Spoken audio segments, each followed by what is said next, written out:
Hi everyone! Well, when you're growing your own food, like many of us are here, it's always nice to have a few garden tips you can just pull out of your back pocket and make life in the garden that much simpler. Gary over at The Rusted Garden and I are going to be sharing 5 of our favorite garden tips with you today and also announcing the Show What You Grow Instagram contest winners. If you follow us both on Instagram, you'll know that Gary and I teamed up for a worldwide Instagram contest where we asked our followers to post a 60-second video showing what they grow in their garden along with sharing a garden tip. Thank you to everyone who entered. We had so many wonderful videos to choose from. It was really hard, but we did pick 3 winners, and the winners have received a free copy of my ebook, Growing Warm Weather Vegetables Made Easy, and we're featuring their videos today where they're going to share their garden and garden tip with us. Now Gary's in Maryland in Zone 7 on the East Coast, and I'm in Southern California in Zone 9B on the West Coast. So when you subscribe to both of our channels, you really get a nice mix of gardening zones, which can really help you in your garden as well. Here's Gary with the first garden tip. One of my favorite tips for gardeners, and when you don't know it, you don't know it, and when somebody explains it to you, you're like, hey, that makes perfect sense. Anytime that you're cutting your loose leaf lettuces or greens, instead of pulling out the whole plant, cut it down at root level just like this. In 10 to 14 days, you're going to have regrowth, and you're going to get at least 2, maybe 3 harvests out of your loose leaf lettuces. This was cut back about 10 days ago, and you can see all the new growth that's coming out of here. And even if it doesn't get to a full head, you'll be able to pick off the leaves and you're going to have more lettuces for your garden salads. And I want to introduce Tracy Monster, who I feel like I got to know you a little bit in that 1-minute video. She does some great things with the community garden. She gives the food away, and she's going to give you a great tip on what you can do with food scraps. Hi everybody, my name is Tracy, also known as Tracy Monster on social media, and I am here today at my community garden that I started back in April of 2016, and I am in sunny Southern California in Zone 9B. I absolutely love to grow and donate all of our fruits and vegetables that we grow here at the community garden to help serve those that are in need. We've used redwood for our raised beds. And in our raised beds, we are getting ready to harvest some jalapeno peppers. We have a gorgeous head of butterhead lettuce, a gorgeous looking zucchini, some amazing looking tomatoes, some parsley, and some bell peppers, to name a few. One of my tips is to bring your kitchen scraps from home and re-nourish the soil by digging a hole and putting your scrap into the dirt. Tracy did a really good job with your video, as did the contestants that are showcased in our series today.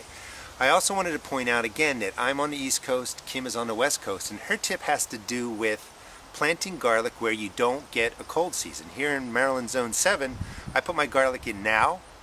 It overwinters, the ground freezes, and it's ready to go in the spring. Her tip's going to show you what do you do if you want to grow garlic in a place that doesn't get a winter. Well, my tip is about growing garlic. Now, garlic loves the cold weather, and here in Southern California, it gets pretty warm in the winter time.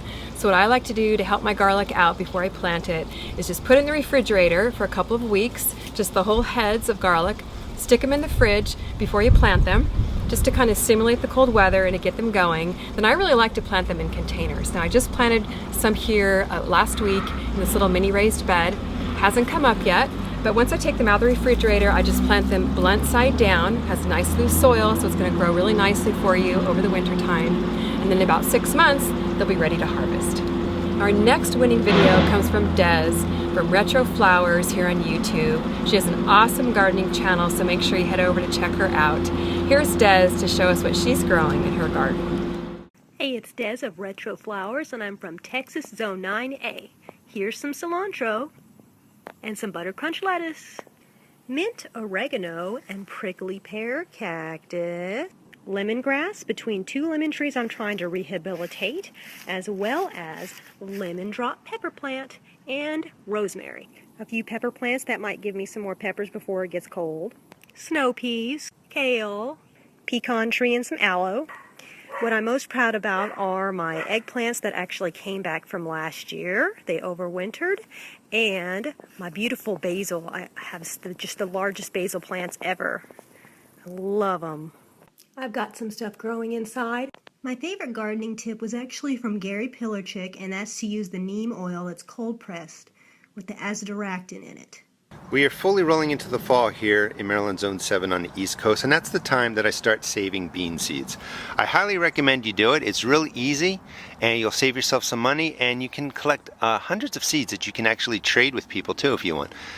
My tip is let the green bean or the red bean or any kind of bean fully mature on the vine. Do not pick this, let it dry in the house, because you're not going to get a fully mature bean inside. You can see that it's starting to plump, but you want this to grow until it starts looking just like this, and that'll come about 2 or 3 weeks after full maturity. The outside will dry. You just crack it open just like this, take it off the vine, and you'll get plenty of beans that you can use for production next year in your garden, or you can save them for a food source. Once you harvest all the dried pods off the vines, put them into a Ziploc bag. If you're going to eat them or use them for soups or something like that, I recommend you freeze the Ziploc bag with the beans in it for about a week. That will kill out any insects.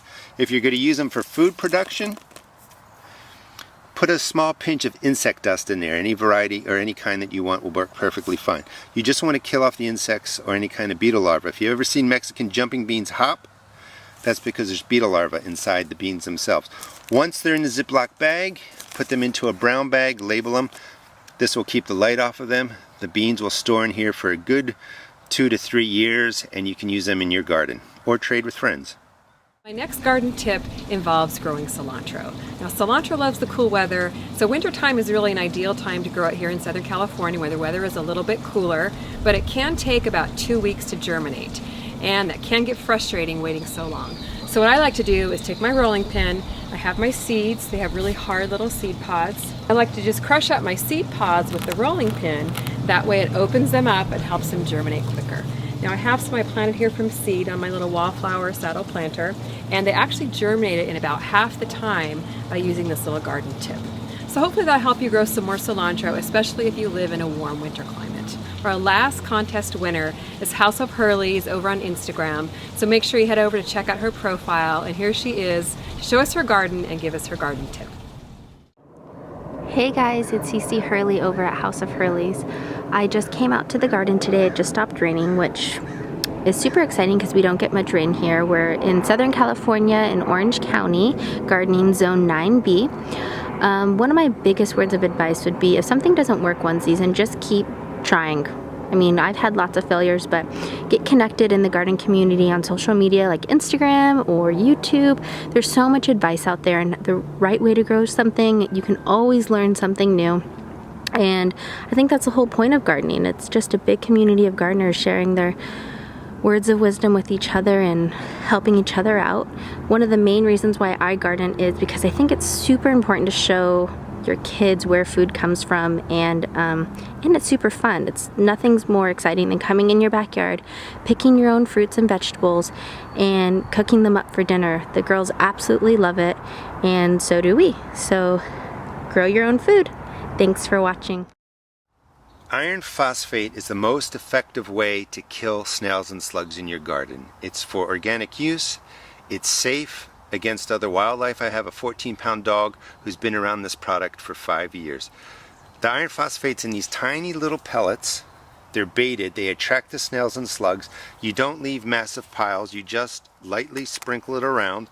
The slugs and snails will go to it, they eat it, it shuts down their digestive system, and in a couple of days they die. This is my radish bed, and in here I actually missed putting out my iron phosphate because I was on vacation, and it's the fall, and I thought, maybe they're not going to be around. But they've been chewing down my radishes.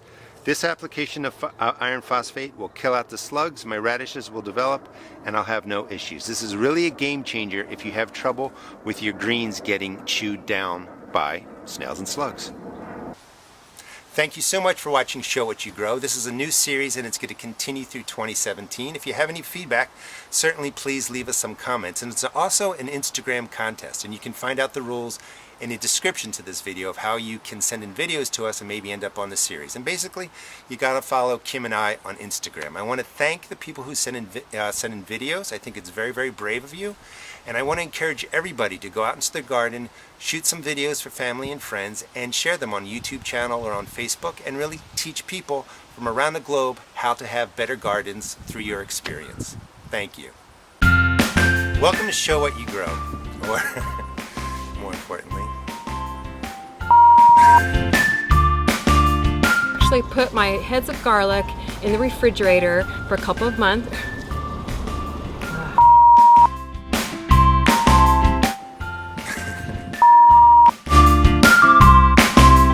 What You Grow. This is going to be an ongoing series, so if you have any feedback for us, please. Also an Instagram contest. So if you want to get your video on this series,